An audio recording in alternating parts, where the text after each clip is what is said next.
nombre es Antoine de Saint-Exupéry. Nací en 1900 en Lyon, Francia.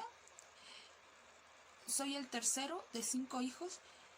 Mi infancia fue una infancia fantástica. Recuerdo haber vivido grandes aventuras los primeros 4 años de mi vida en las propiedades de mi familia, ya que mi familia era una familia de aristocracia. Bueno, digo que los primeros 4 años de mi vida porque fui marcado por una pérdida. Mi padre murió a esa edad. Eso me hizo más apegado a mi mamá, una madre muy culta y sensible. Recuerdo que por ella empecé a escribir y a conocer un poco más de las artes. Pero a la edad de los 12 años inicié mi primer vuelo, algo que jamás dejé de amar. También intenté ingresar a la escuela de aviación, desafortunadamente no lo logré, pero esto me llevó a ingresar a la escuela de Bellas Artes. Recuerdo que siempre que la literatura yo la amaba, pero amaba escribir, a tal grado que yo le solía escribir, toda mi vida le escribí cartas a mi madre, jamás dejé de enviarle una sola carta. Retomé la aviación a la edad de los 26 años, porque estaba realizando mi servicio militar. También escribí mi primer artículo a esa edad, 1926. Mi artículo se llamaba El aviador para una revista. A esta edad de 26 años también fui contratado por una aerolínea como piloto de línea. Recuerdo que a partir de este empleo comencé a tener aventuras y esas aventuras me llevaban a escribir cosas, a escribir libros. Recuerdo que mi primer libro, mi primera novela, fue a la edad de 28 años, fue 2 años después. Mi primer trabajo fue de jefe de estación en el Zara a los 28 años. También fue donde escribí mi primera novela. Mi primera novela se tituló Correo del Sur y, como les digo, fue a los 28 años. Después de mi primera novela tuve mi primer ascenso como director de Aeroposta Argentina, donde me encargaba de organizar la red América Latina. Ahí escribí mi segunda novela, una novela que se llamó Vuelo Nocturno. Después de escribir mi segunda novela, desafortunadamente la aerolínea quebró, pero yo no dejé mi pasión, bueno, una de mis pasiones, que era volar. Entonces decidí seguir volando por mi cuenta. Tuve 2 accidentes, uno en Egipto a la edad de 35 años en el desierto y otro a los 38 en Guatemala. Ese fue el más desafortunado. Ese me llevó a refugiarme en Nueva York, donde me rehabilité, donde pasé toda mi convalecencia. Durante este tiempo que estuve volando y mis accidentes, yo me dediqué a escribir ciertos artículos. Y cuando llegué aquí a Nueva York, recuerdo que un amigo me dijo que hiciera una recopilación de mis artículos. Esta recopilación fue mi tercer libro y la denominé Tierra de Hombres. En 1937 y 39 seguí volando, me la pasé volando, y recuerdo que estuve en la Segunda Guerra Mundial. Estuvo horrible. Yo estaba del lado de Francia. Estuve en misiones sumamente importantes. Durante este periodo que me la pasé en la Segunda Guerra Mundial, yo me la pasé también escribiendo artículos para revistas, datos informativos. No sé, este periodo también me enriqueció mucho porque yo seguía escribiendo, seguía narrando los hechos que sucedían. No sé, fue algo que dejó huella. Cuando cayó Francia, yo regresé a Nueva York y publiqué mi cuarta novela, Piloto de Guerra, en 1942. En 1942, cuando regresé a Nueva York, fue uno de los años más importantes de mi vida porque publiqué 3 libros. Publiqué Piloto de Guerra, publiqué Carta a un rehén y publiqué mi más grande éxito, El Principito. Es uno de los libros de los cuales yo más me enorgullezco.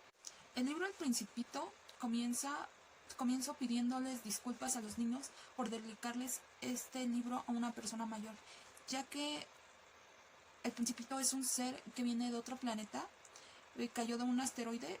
Su planeta era para él mágico. Él amaba ver los atardeceres. Veía los atardeceres con solo reclinar su silla hacia atrás. O sea, los atardeceres eran muy fugaces, muy rápidos. Y en una de esas ocasiones que él estaba observando un atardecer, vio cómo nació una rosa. Él la vio nacer, se enamoró de ella. Para él era magnífica, era la única rosa en el mundo. Recuerdo que me contó que solo tenía 4 espinas y era la rosa más altanera que había conocido en su vida. Era muy engreída, muy creída. Él estaba enamorado de ella.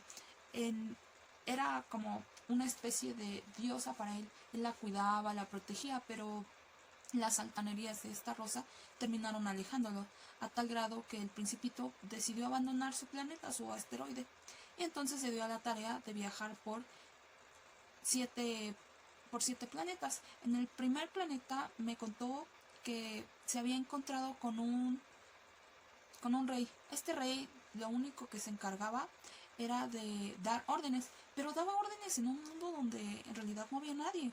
En realidad pues él buscaba compañía, pero siendo siempre el rey. El principito le ofreció quedarse a cambio de un puesto alto en su reinado, pero pues al único que iba a gobernar iba a ser al principito. Entonces este decidió irse porque aparte de esto, él odia a las personas autoritarias. En el segundo planeta que fue, se encontró a un vanidoso. Este vanidoso traía un sombrero y lo único que le gustaba en realidad eran los aplausos. Él se alimentaba de eso. Si el principito quería preguntarle otra cosa, no contestaba y le pidió que le aplaudiera. Los aplausos lo único que hacían era engrandecer su ego.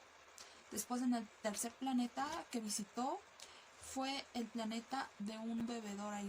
En este planeta le preguntó al alcohólico que por qué bebía.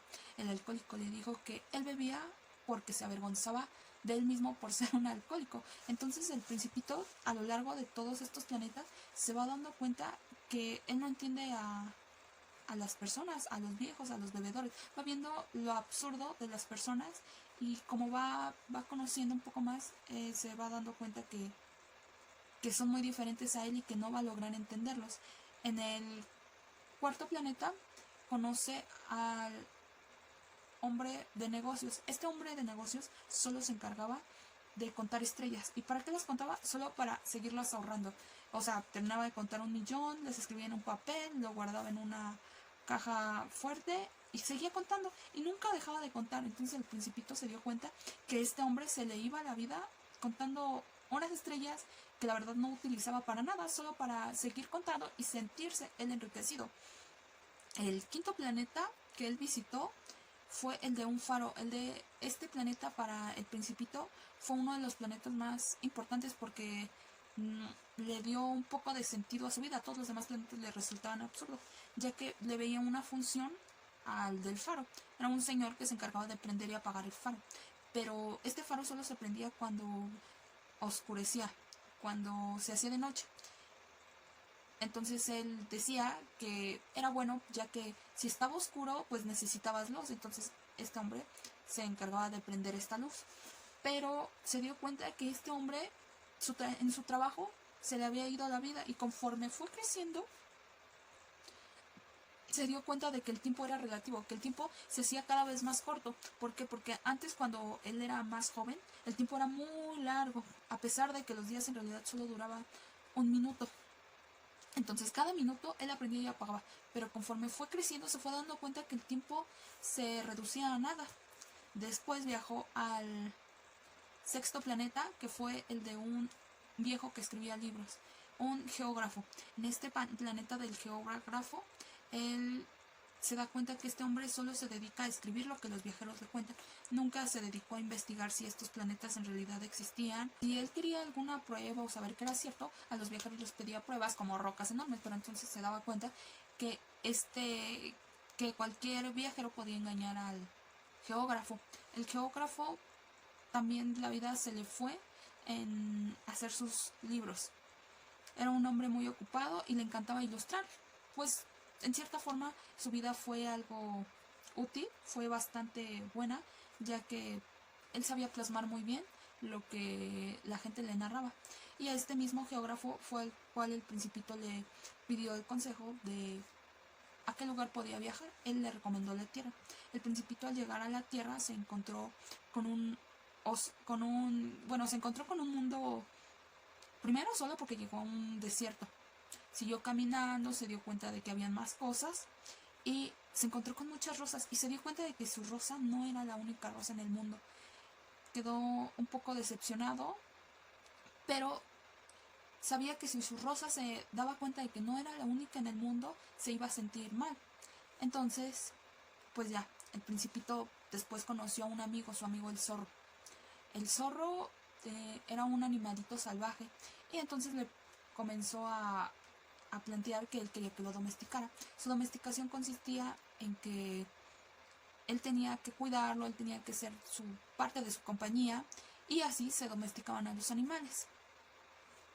Pero ya cuando el principito tenía que marcharse, ya domesticando al zorro, el zorro le dijo que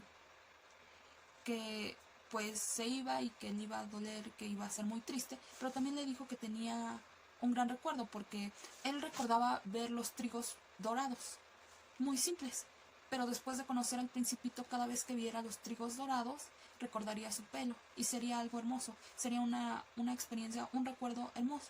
Entonces el principito a la vez se sentía mal, pero a la vez el zorro le había enseñado algo bueno, una nueva experiencia. Otra cosa que le dijo este zorro, su amigo, porque se convirtió en su amigo, fue: he aquí mi secreto, es muy simple, no se puede ver bien, solo con el corazón lo esencial es invisible a los ojos. Esto quiere decir que lo simple nosotros lo vamos a notar, o sea, por ejemplo, una casa azul la vamos a notar, pero no sabemos que esa casa azul es el hogar para alguien más, lo que verdaderamente vale, lo que es para el verdadero valor para otras personas. Por ejemplo, para mí, un perro puede ser una mascota. Para otras personas, un perro es la compañía, el que cuando llegan los hace feliz, no sé, son muchas cosas. Este zorro le dejó una gran enseñanza y el principito aprendió que las despedidas no siempre son malas, no siempre son tristes porque te dejan buenas anécdotas, te dejan buenas experiencias y eso es maravilloso. Al último, bueno, yo ya cuando conocí al principito fue cuando caí en el desierto del Sahara. La neta se había estrellado y había caído varado en el desierto del Sahara. Después él apareció, me preguntó que si sabía dibujar. Le empecé a dibujar. Lo primero que le dibujé fue una serpiente con un elefante, pero él la vio. Pero esta serpiente con un elefante, todas las personas que lo veían decían que era un sombrero, cuando en realidad era una serpiente que tenía en la panza a un elefante. Entonces, cuando el principito la vio y me dijo: eso, ¿yo para qué quiero una serpiente con un elefante? Yo supe que el principito me entendía. Entonces comencé a ponerle atención, comencé a escuchar lo que me pedía y él, de las primeras cosas que me pidió fue un cordero. Un cordero porque se lo quería llevar a su planeta. Y también me pidió un bozal, pero a ese bozal nunca le puse correa, solo le puse el bozal. ¿Para qué quería el bozal? Para que no se comiera a su rosa, a su tan amada rosa. Bueno, ya el principito se despidió. Nos despedimos, sentí una gran nostalgia, pero como su amigo, el zorro, se lo enseñó y él me lo enseñó a mí, las despedidas no siempre son malas, siempre traen bonitos recuerdos y siempre es mejor acordarse de los buenos recuerdos. Yo escribí el libro El Principito, también fue ilustrado por mí. Desafortunadamente morí a la edad de 44 años en uno de mis viajes comiendo este libro porque te remonta a una infancia que todos tuvimos. Esa infancia donde comenzamos a dibujar, a crear cosas nuevas que la verdad es que nadie entiende, pero nosotros como somos niños le damos otro sentido, comenzamos a echar a volar nuestra imaginación y las cosas más simples para nosotros son las más importantes. La verdad mi libro es muy corto, recomiendo que lo lean, se los lean a los niños. Los niños les va a fascinar porque sé que ellos van a entender mi forma de ver las cosas. Y a ustedes va a ser un poco más difícil entenderlo porque está lleno de parábolas. Y esto pues resulta un poco rebuscado. Bueno, esto es todo. Y si quieres seguir viendo más videos, suscríbete. El nombre de mi canal es Diarios Literarios. Próximamente voy a estar hablando de más libros. Si te gusta, suscríbete.